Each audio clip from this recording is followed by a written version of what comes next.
off the coast of British Columbia, deep beneath the cold gray waters of the Pacific. Something just moved.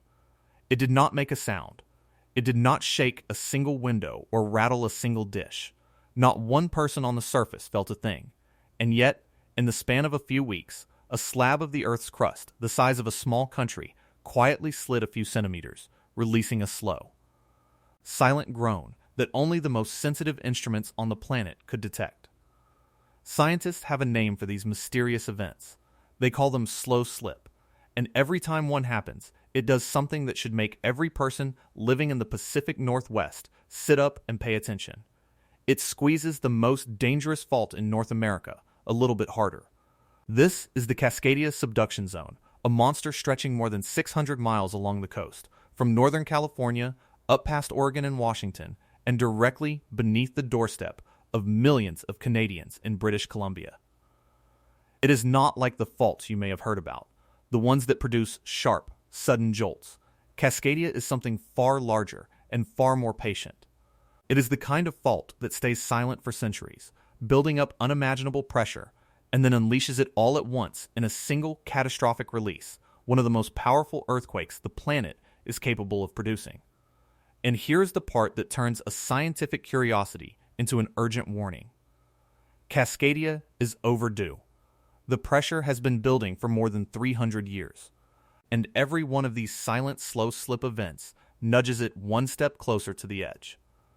In this video, we are going to talk about what just happened beneath the ocean floor, why it matters so much more than most people realize, and what it would actually mean for the millions of Canadians and their neighbors who live in the shadow of this sleeping giant.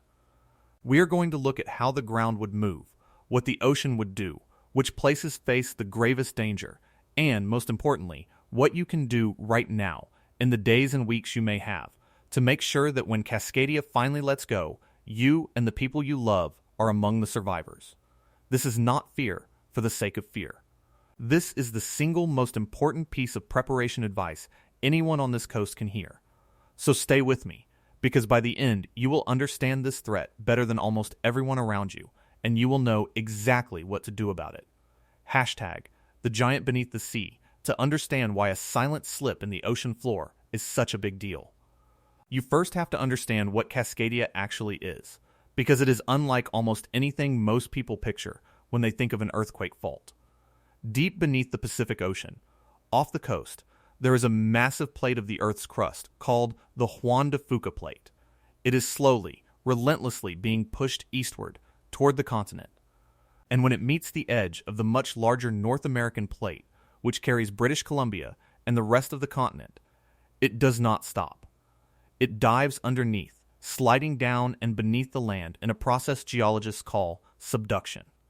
This is one of the fundamental engines of our planet, the same process that builds mountain ranges and volcanoes and reshapes the face of the Earth over millions of years.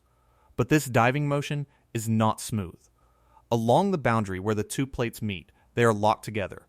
Friction grips them, holding them fast, so that instead of sliding easily past one another, they stick. And while the deeper part of the plate keeps getting dragged down, the locked upper section cannot move. So it bends, it deforms.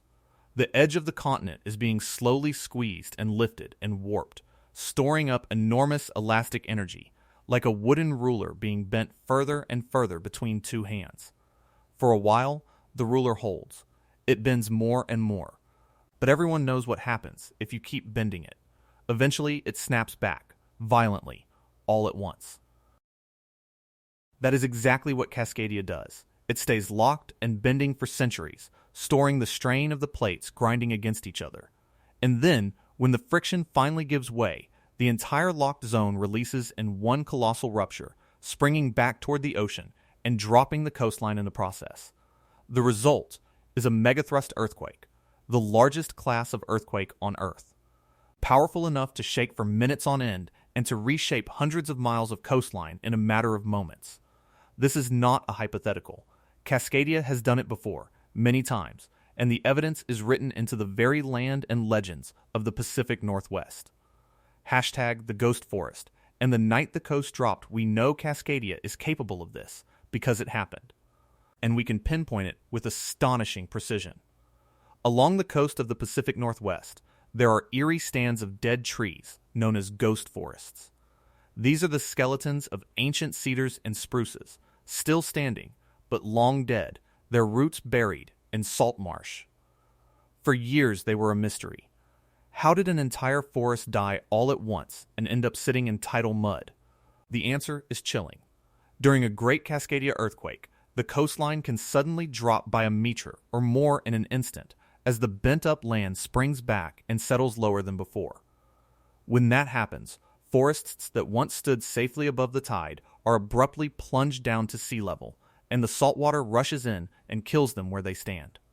By studying the growth rings of these ghost trees and matching them against other clues, scientists were able to determine that the last great Cascadia earthquake happened on a winter night in the year 1700, and there is a second, independent record that confirms it with breathtaking accuracy.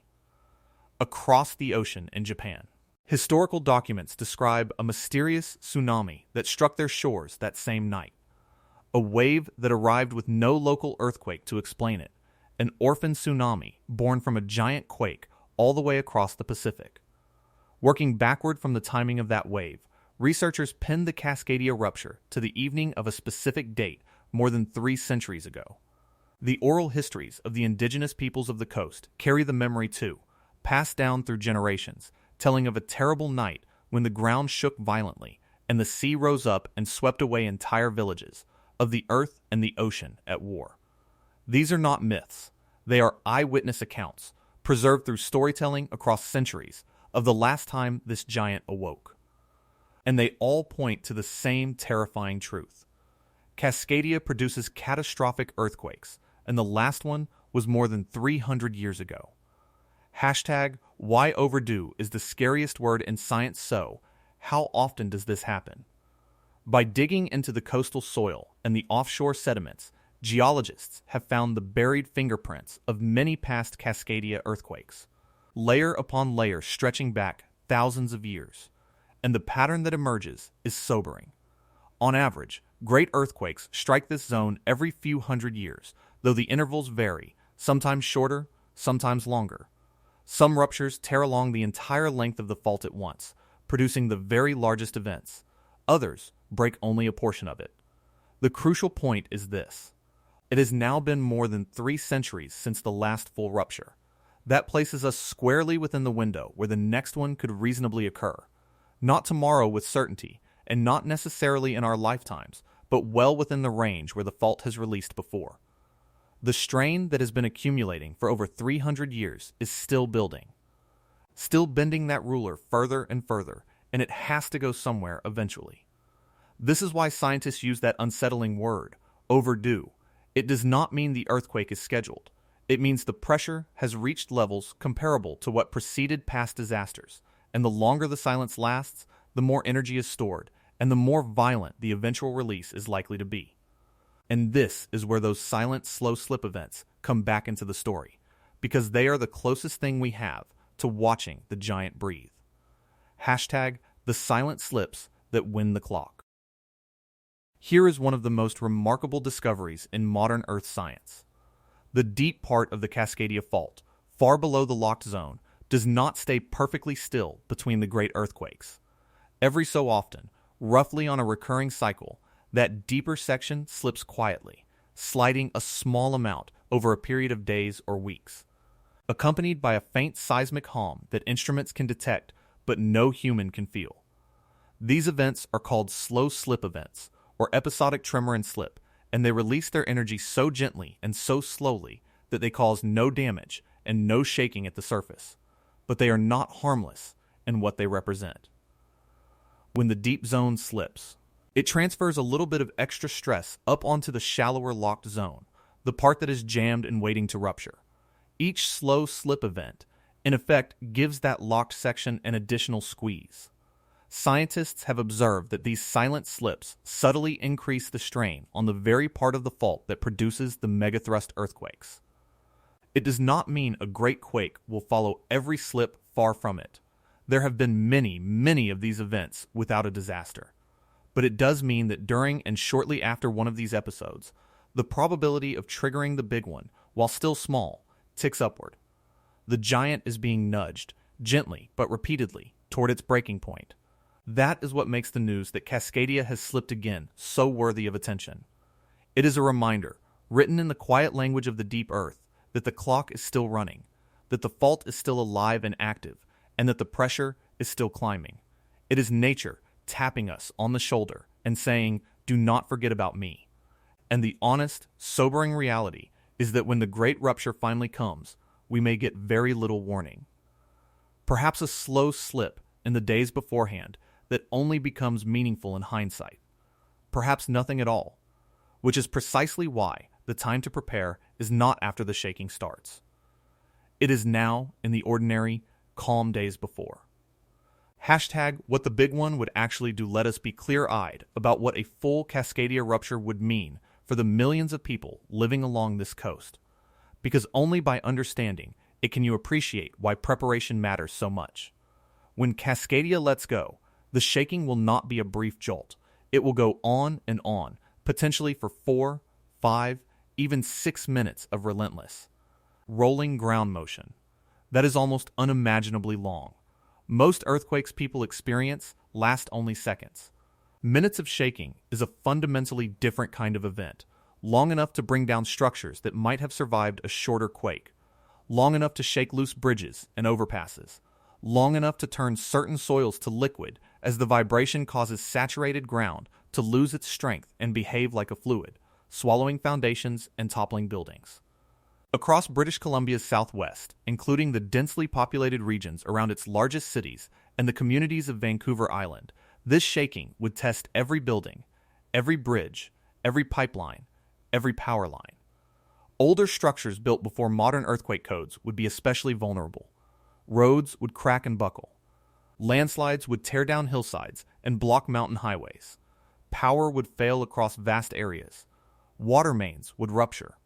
Natural gas lines would break, and as history has shown in other great quakes, fires could ignite with little water available to fight them.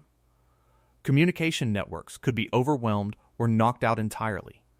In the span of a few minutes, the ordinary machinery of modern life, the water, the electricity, the roads, the phones, could be crippled all at once across an enormous region. But for the communities directly on the outer coast, the shaking is only the first act. The far greater danger comes from the sea. Hashtag the wave that follows when the Cascadia fault ruptures. The sudden springing motion of the seafloor shoves an immense volume of ocean water upward and outward, giving birth to a tsunami. And for the communities along the exposed outer coast, particularly the western shores of Vancouver Island and the low-lying coastal towns, this wave is the deadliest threat of all, because it arrives so quickly. For a locally generated tsunami like this, there is no hours-long warning as there might be for a wave crossing the entire ocean from a distant quake. The earthquake happens right offshore. The first waves could reach the nearest beaches in as little as 15 to 20 minutes, sometimes even less. That means there is no time to wait for an official alert, no time to check your phone, no time to second guess. For people on the outer coast, the earthquake itself is the warning. The ground shakes for several minutes, and the moment it is safe to move, the only correct response is to get to high ground immediately, on foot if necessary, and stay there. The water can surge in as a series of waves, each potentially larger than the last, sweeping far inland across low terrain, carrying debris, vehicles, and entire buildings, and then dragging everything back out to sea with the withdrawal. Coastal communities on the island, the surfing and fishing and resort towns that draw visitors from around the world, sit squarely in this danger zone. Many have worked hard to map their evacuation routes and mark the paths to high ground, precisely because their leaders understand that survival depends on people knowing, in advance and by heart, where to run. Inlets and narrow channels can funnel and amplify the water, driving it to heights that can overtop everything in its path. This is why the single most important lesson for anyone on the outer coast is burned into local safety campaigns. If the ground shakes hard and long, do not wait for anyone to tell you. Move to high ground and do not come back until the authorities say it is truly safe, because more waves may follow the first for hours. Hashtag the first 2 minutes to truly understand why preparation matters. Imagine living through the opening moments of the Great Rupture, because those first 2 minutes decide a great deal about what comes after. It begins, most likely, with a low rumble, a sensation more felt than heard, rising from somewhere deep beneath your feet. At first, it might seem like a passing truck or a gust of wind against the house. But it does not fade. It grows. Within seconds, the whole world is moving, and unlike the sharp, sudden jolts of a smaller quake, this shaking rolls and heaves and refuses to stop. 10 seconds pass, and it is still building. 20 seconds, 30, and objects are flying from shelves. Pictures are falling from walls, and the very floor beneath you is pitching like the deck of a ship. This is the moment that separates a great subduction earthquake from anything most people have ever experienced. The shaking does not last for a few frightening seconds. It goes on and on for minutes, long enough that people caught inside describe losing their sense of time entirely. Long enough that the disbelief gives way to a dawning understanding that this is the one they were always warned about. In those minutes, the correct response is simple, but must be automatic, which is exactly why practicing it matters. You drop to the ground before the shaking throws you down. You take cover under a sturdy table or against an interior wall, protecting your head and neck from falling debris, which is what injures and kills most people in an earthquake. And you hold on, riding it out, resisting the powerful urge to run, because running during violent shaking is how people are struck by collapsing walls, shattering glass, and falling objects. The people who survive the shaking are usually the ones who stayed put and stayed covered. And then, at last, the shaking stops. There is a stunned silence, broken by alarms and the distant sound of breaking glass. But for those on the coast, this is not the end. It is the starting gun. The very fact that the ground shook for so long is the unmistakable sign that a tsunami may be racing toward the shore, and every second now counts. There is no time to gather belongings, no time to search for a phone signal, no time to wait and see. For anyone near the water, the only thought must be to get to high ground, immediately and on foot, and to help those who cannot move quickly on their own. The first 2 minutes are terrifying, but how you spend the minutes that follow them may matter even more. Hashtag the days after now, imagine the hours and days that follow, because this is where the true test of preparation begins, and it is the part most people never think about. In the immediate aftermath of a great Cascadia earthquake, the affected region could be, in effect, cut off. The very infrastructure that normally brings in help, the highways, the bridges, the ports, the airports, could be damaged or destroyed by the same shaking and, along the coast, by the tsunami. Landslides could sever the mountain routes that connect coastal and interior communities. Bridges could be down. This means that outside help, no matter how urgently it mobilizes, may struggle to reach many areas for days. Emergency officials across the region have said as much, and it is why their guidance has shifted in recent years, from being ready for 3 days to being ready to be self-sufficient for a week, 2 weeks, or even longer. Think about what that really means. For a week or more, you might have no running water coming from the tap, no electricity to power your fridge, your heat, or your lights, no easy way to buy food, because stores may be closed, damaged, or emptied within hours. No reliable way to reach emergency services, because the phone networks are down and responders are overwhelmed by thousands of simultaneous crises. This is not a scenario of a single building collapse where rescuers rush in from unaffected areas. This is a regional catastrophe where everyone is affected at once, and the people best positioned to help you in those first critical days are yourself, your family, and your neighbors. The heroes of the first hours after Cascadia will not be distant rescue teams. They will be ordinary people who prepared in advance and who look out for one another when the systems fail. Hashtag what to do right now so here is the part that actually matters, the reason this warning is worth your time. Because unlike so many of the world's dangers, this is one you can genuinely prepare for, and doing so is neither difficult nor expensive. The people who come through a disaster like this are overwhelmingly the ones who got ready during the calm days beforehand, and you can be one of them starting today. Begin with water, because it is the thing you cannot live without and the thing most likely to be cut off. Store a supply for every person in your household, enough to last at least 2 weeks, and remember to include your pets. Then, build up a store of food that does not need refrigeration or cooking, the kind that keeps for a long time, and quietly rotate it so it stays fresh. Put together a kit with the essentials you would need if the power and water vanished, a way to produce light without electricity, a battery-powered or hand-crank radio to hear emergency information, a first aid kit, any medications your family depends on, warm clothing and blankets for the cold, and cash in small bills for a time when card machines and bank systems may not work. Just as important as the supplies is the plan. Sit down with your family and decide what you will do and where you will meet if a great earthquake strikes when you are apart, at work, at school, in different parts of the city. Choose an out-of-area contact everyone can try to reach, since it is sometimes easier to make a long-distance connection than a local one when networks are strained. If you live, work, or travel along the outer coast, learn the tsunami evacuation routes by heart, know where your high ground is, and understand that the shaking itself is your signal to move.